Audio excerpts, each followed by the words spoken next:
Hello my friends and welcome to another tutorial. Today I want to show you how I draw lips, and I use something that I call the Y method. Why is it called like that? Because you can see it's kind of Y-shaped.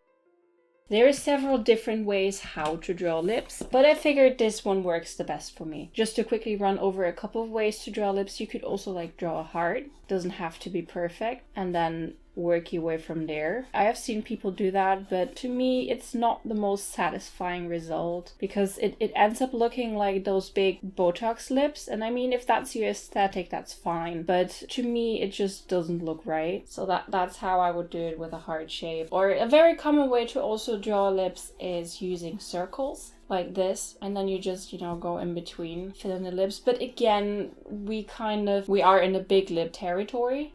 But because I tend to go for a more natural look, that's how I try not to do it.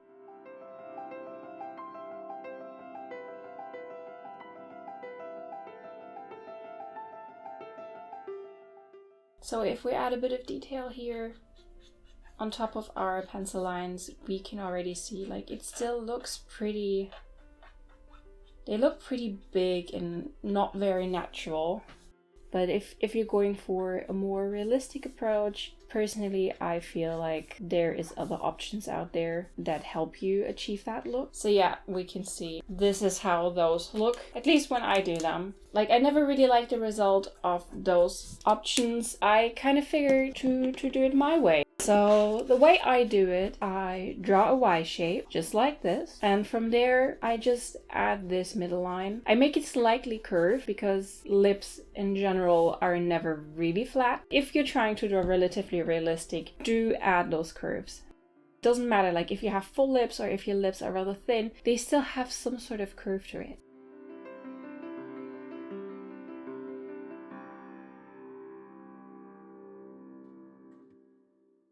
Those here, they also give me an idea where the Cupid's bow is gonna be. And it doesn't have to be perfect. You can always alternate. You don't have to go all the way from here to here. You can, just like me, just be here and stop there. And I add the rest of my lines. And instead of just going like this, which is a little bit less dynamic than I would like it to be, I add a little triangle here. Already gives a bit more dimension to my lips.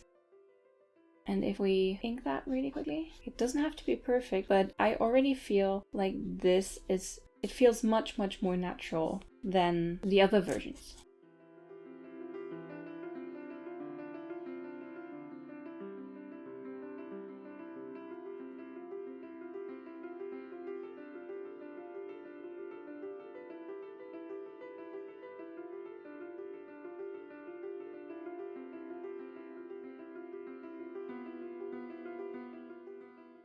And the good thing about this, I already have some sort of guideline where I need my shadows to be, or where I have to put some highlights, and I think that works pretty well. To me, this method works much, much better than the heart-shaped one or the circles, simply because it doesn't exaggerate it as much. And the good thing is, it also works for if I'm drawing a mouth that's turned sideways.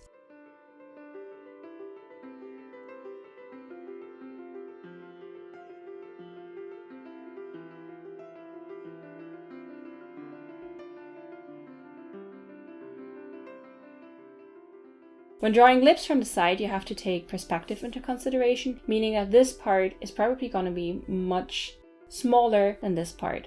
However, the general idea of it stays the same.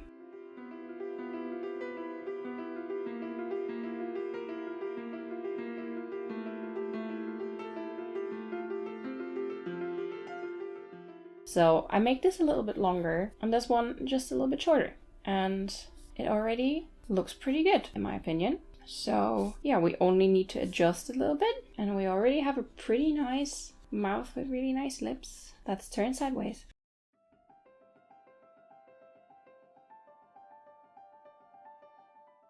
You can add a little bit of shading, and when shading lips, you kind of have to consider them as a round object. I mean, you're also using the circles here, so also consider them as a sort of tubey thingy.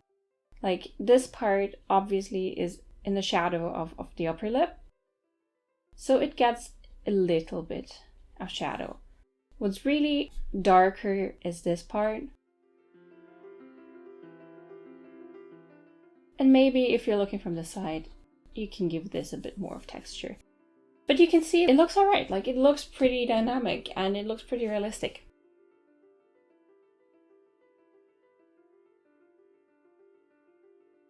The good part about the Y method is that it also works for male lips. While I wouldn't do this, like this kind of method I wouldn't do with male lips, simply because usually male lips aren't as big.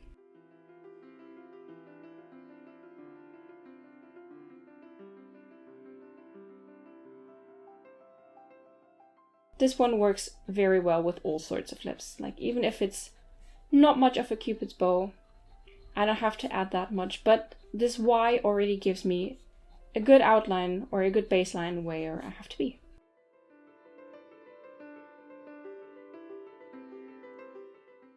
It also works when the mouth is actually doing something. For example, when it's open or talking, shouting. It doesn't really matter.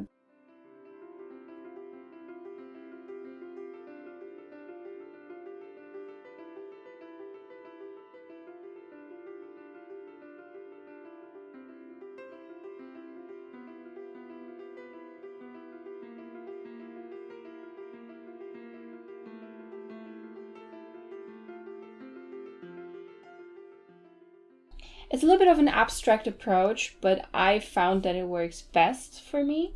And you can always modify it. So that would be one way to draw it from the side. You know, you can do all sorts of things with it. Even if the mouth is only like halfway open, you know, you still have this Y shape. That's like your general guideline. And you can always modify it the way you need it. We're going for some lip biting action here.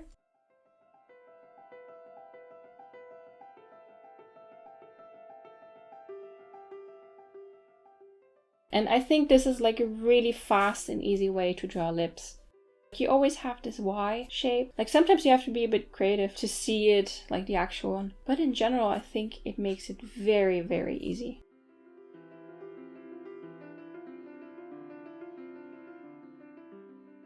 So this is my way of drawing lips.